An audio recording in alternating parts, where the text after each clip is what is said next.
Welcome to suganyasyummyfood. Eat healthy, be healthy. இன்னும் என் சேனலை subscribe பண்ணாதவங்க சப்ஸ்கிரைப் பண்ணிக்கோங்க, பெல் ஐகானை பிரஸ் பண்ணிக்கோங்க. ஹாய் ஃப்ரெண்ட்ஸ், டுடேஸ் ரெசிபி சீரக சம்பா மட்டன் பிரியாணி எப்படி டேஸ்ட்டாக செய்யலாங்கிறத பார்ப்போம். இதற்கு தேவையான பொருட்கள்: மட்டன் 1/2 கிலோ, சீரக சம்பா அரிசி 3 கிளாஸ், தண்ணீர் 1:2 ரேஷியோ, பெரிய வெங்காயம் 3, தக்காளி 3, பிரியாணி ஸ்பைசஸ் மசாலா, பச்சை மிளகாய் 4, கொத்தமல்லி புதினா தலா 1 பவுல் அளவுக்கு, இஞ்சி பூண்டு விழுது 2 டேபிள் ஸ்பூன், வரமிளகாத்தூள் 2 டேபிள் ஸ்பூன், கரமசாலா 2 டீஸ்பூன், மஞ்சத்தூள் 1 டீஸ்பூன், முந்திரி ஃப்ரெஷ் க்ரீம் அரைச்ச விழுது 2 டேபிள் ஸ்பூன், தயிர் 1 கப், எலுமிச்சை சாறு 1, உப்பு தேவையான அளவு, எண்ணெய் வெண்ணெய் 1 குழிக்கரண்டி அளவுக்கு தலா. இப்போ ஒரு பவுலில் நம்ம கறியை நல்லா அலசி எடுத்து மஞ்சத்தூள் உப்பு போட்டு கழுவி எடுத்து வச்சுக்கோங்க. அதை ஒரு பவுலில் வச்சுக்கலாம். இதை கொஞ்சம் நேரம் ஊற வைக்கிறதுக்காக மசாலா கொஞ்சம் ஆட் பண்ண போகிறேன். வரமிளகாத்தூள் 1 டீஸ்பூன் அல்லது 1/2 டீஸ்பூன் போட்டுக்கோங்க. நீங்கள் போடுற பீசஸ் பொறுத்து நான் 1/2 கிலோ செய்ய போகிறேன். கரம் மசாலா 1/2 டீஸ்பூன்,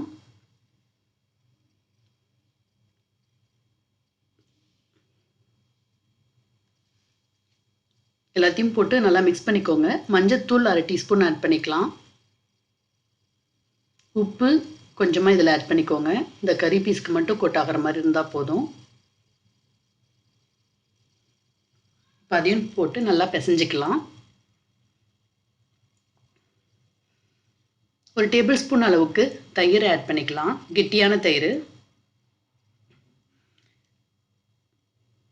அதே மாதிரி எலுமிச்சை சாறு 1/2 மூடி அளவுக்கு புழிஞ்சு விட்டுக்கோங்க.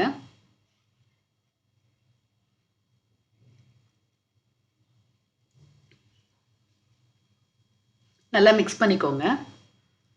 நல்லா மசாலாவில் ஊறுறனால டேஸ்ட் மட்டன்லேயும் உங்களுக்கு பிரியாணிக்குள்ளே இருக்கிற மட்டன் பீசஸில் டேஸ்ட்டு சூப்பராக இருக்கும்.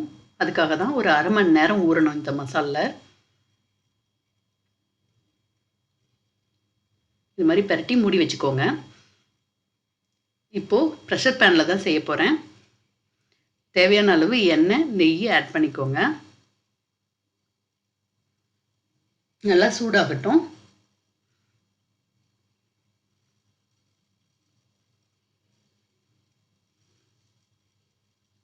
சூடாயிடுச்சு. இப்போது ஸ்பைசஸ் மசாலா ஆட் பண்ணிடலாம். பிரிஞ்சி இலை, ஏலக்காய், பட்டை, லவங்கம், சோம்பு, மராட்டிமொக்கு, அன்னாசி, இது எல்லாத்தையும் ஆட் பண்ணியிருக்கேன். ஏலக்காய் மட்டும் லைட்டாக தட்டி ஆட் பண்ணிக்கோங்க, அப்போ தான் ஃப்ளேவர் நல்லாயிருக்கும். இப்போது இது பொரிஞ்சிடுச்சு. நம்ம நறுக்கி வச்ச வெங்காயத்தை ஆட் பண்ணிடலாம். பச்சை மிளகாய் கீராமல் முழுசாக ஆட் பண்ணிக்கோங்க.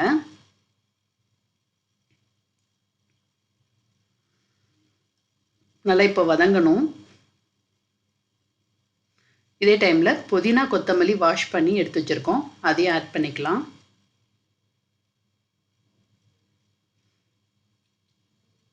ரெண்டுமே சம அளவாக ஆட் பண்ணிக்கோங்க, டேஸ்ட் நல்லாயிருக்கும். அப்போ தான்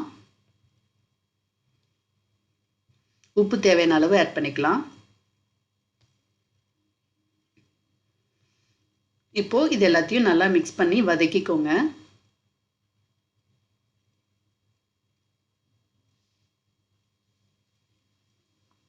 வெங்காயம் நல்லா வதங்கி சார் விட்ட மாதிரி சுருங்கி இருக்கும். அதுக்கப்புறம் நம்ம மட்டன் ஊற வச்ச மட்டன் பீசஸை ஆட் பண்ணிடலாம். பாருங்கள், நல்லா சாகியாக வெங்காயம் நல்லா வதங்கிட்டு இருக்கு. நல்லா வதங்கிடுச்சு. இப்போ இஞ்சி பூண்டு விழுது ஆட் பண்ணிக்கலாம். தேவையான அளவு இஞ்சி பூண்டு விழுது ஆட் பண்ணிக்கோங்க. இதையும் நல்லா வதக்கி ராஸ்மல் போகிற வரைக்கும் நல்லா வதக்கிக்கோங்க.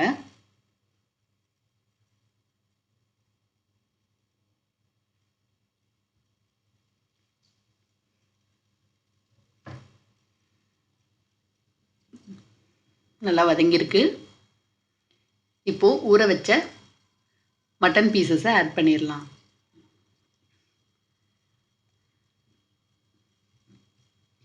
நல்லா மிக்ஸ் பண்ணிக்கோங்க.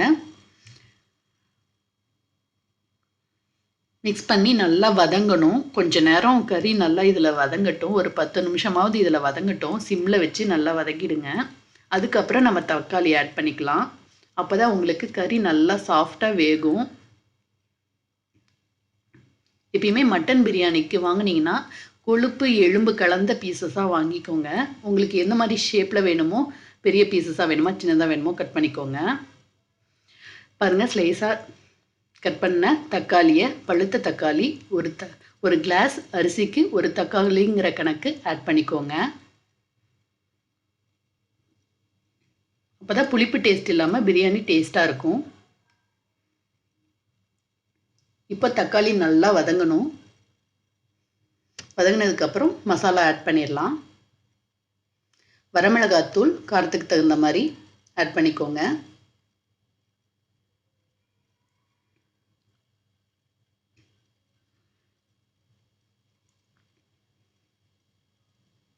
நல்லா மிக்ஸ் பண்ணிக்கோங்க.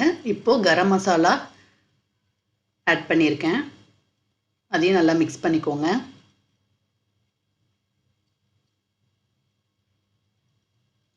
நல்லா வதங்கியிருக்கு.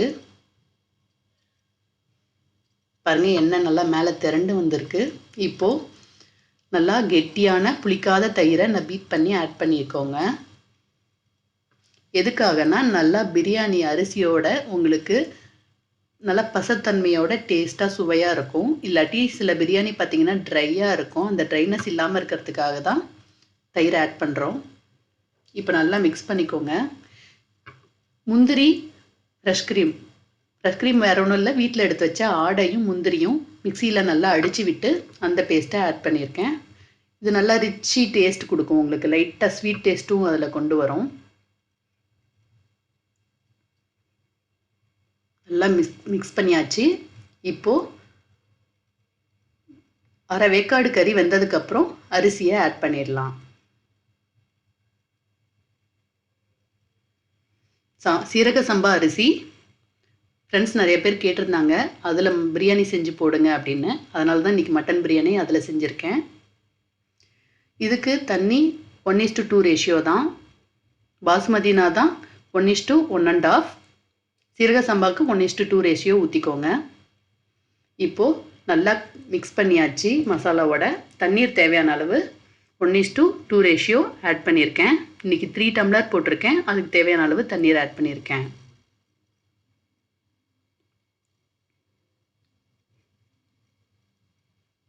மூணு டம்ளர் அரிசிக்கு 1/2 கிலோ மட்டன் இல்லை சிக்கன் செஞ்சிங்கன்னா 1/2 கிலோ சிக்கன் போட்டிங்கன்னா உங்களுக்கு பீசஸும் கிடைக்கும், ரைஸஸும் நல்லா உதிரியாக டேஸ்ட்டாக வரும். நல்லா மிக்ஸ் பண்ணிக்கோங்க. கொதி வருது. இப்போது ப்ரெஷர் பேன் மூடிடலாம். மட்டன்கிறனால 3 விசில் விட்டுக்கோங்க.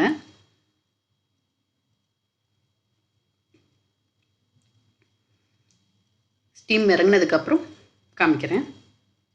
பாருங்கள், சுவையான டேஸ்டான சீரக சம்பா மட்டன் பிரியாணி ரெடி ஆயிடுச்சு. நீங்களும் செஞ்சு பாருங்கள், கமெண்ட் பண்ணுங்கள், லைக் பண்ணுங்கள், சேனலை சப்ஸ்கிரைப் பண்ணுங்கள். டுடேஸ் ரெசிபி சீரக சம்பா mutton biryani ready. Thanks for watching.